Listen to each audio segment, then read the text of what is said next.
Birds. These avian descendants of large, scaly lizards come in all shapes and sizes from across the globes.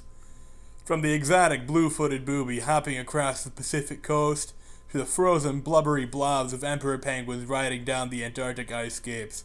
Birds are everywhere, and it's no wonder as to why bird fanatics flock to the modern dinosaurs. You can spot a lot of birds around Toma. Hi, camera. I'm Elizabeth Howe. I was attending Winona State University, and I took an ornithology class, and that did it.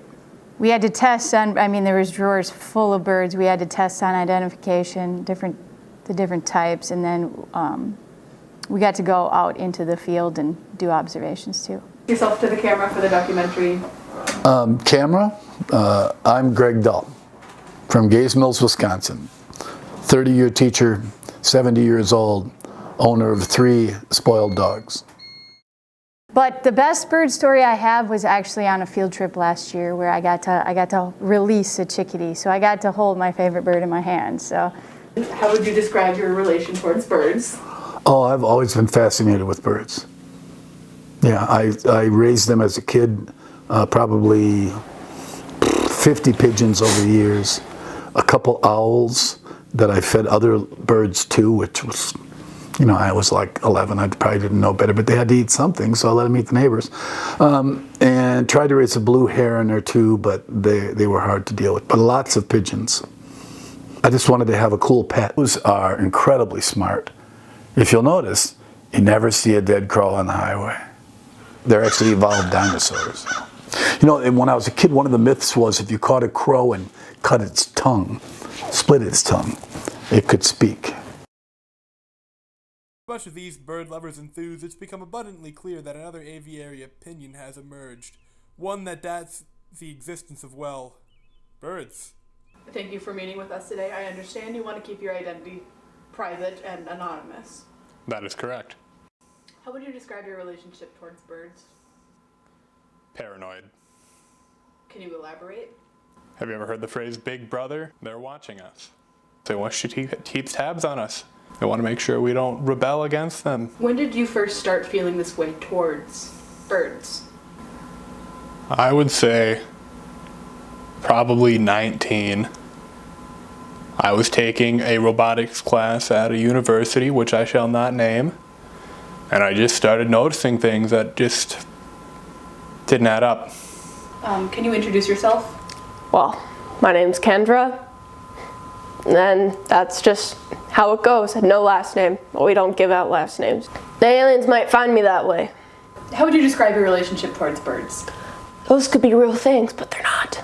That's the thing. Yes, birds. They're not really there. So you believe birds are battery-powered drones for the government? That is correct. Do you have any evidence of this? I do, in fact, have evidence. When I first started my research when I was 19, I began to notice things. As if I was being watched because I knew too much, birds would be watching me from wherever I was. If there was a window, there was a bird staring at me straight through it. And that's why I don't live in a house with windows anymore. I am extremely smart. I have an extremely high IQ. I am maybe a trillion. The birds are sent from above, and they're sent from the wide spans of space and the galaxies and whatever is up in there. They're not animal species. They're not of this earth. If I could find myself an intact pigeon variant of the surveillance drone, I could bust this case wide open. I would be the next Edward Snowden. So when did you first start taking interest in? I think I first started interesting in the alien specifics. Interested in birds? No. Ever since I was a kid, I knew there was something up with those little things. They would always seem like they were watching you, and then when you turn and looked at them, they would turn their head away and be like, oh no, I wasn't watching you. I'm not getting any data on you, but they are. There was one time when one of the birds were trying to spy on me in my own house. They were in my own house. And How did they get in your house? the aliens are finding new ways to spy on us. So I grabbed that sucker and chucked him out into the world again. And maybe, just maybe, I let him live. Because then he can bring back up to the aliens that I am a force to be reckoned with birds on this are- earth. so birds- No. So birds are living. No. Okay.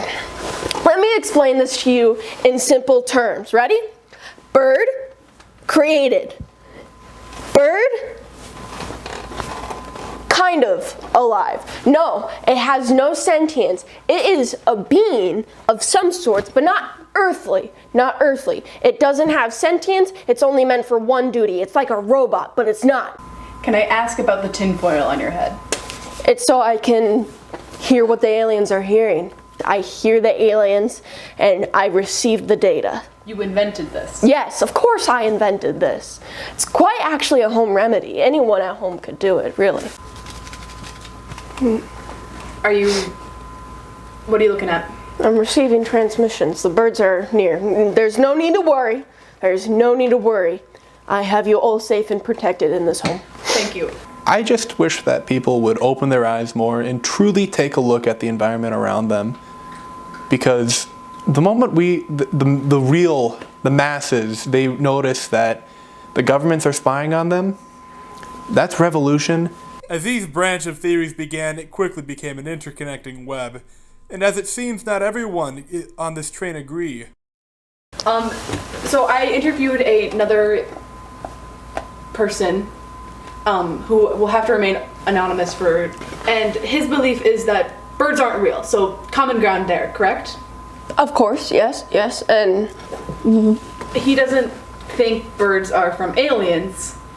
well, any other stance is stupid. He thinks they're a government conspiracy that they spy using cameras. Are you kidding me? How can he be so unbelievably stupid? Really? Our government wouldn't do that to us. Why wouldn't the government do that? Because they love us. They love us all. They work to protect us. God bless America. How do you feel about people who believe in birds? They're all biased. They're all biased. They want Can I finish to my- serve the aliens. Can I finish? No, they're all completely biased, and I'm telling you the truth here. I think they're onto me. I truly believe that they know that I know too much. Well, it's very clear that the non-believers are aware of the bird lovers lovingly termed sheeple. It leads to questions about if the other side knows about those who don't believe. I would say birds aren't real. I've never heard that. How do you feel about people saying birds aren't real? I feel that that's really stupid. Yeah. I don't even want to be in this documentary anymore. You've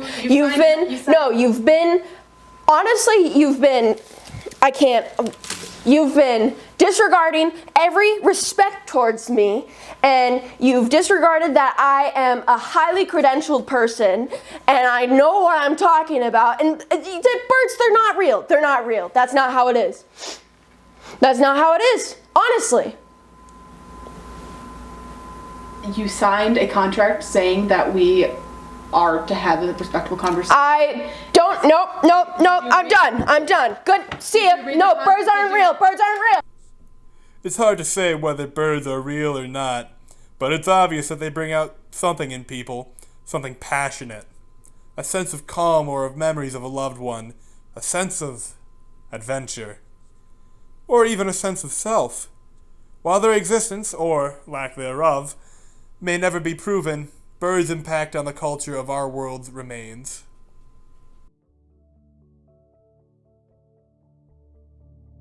Because they all look the same still. Could be rocks. Oh.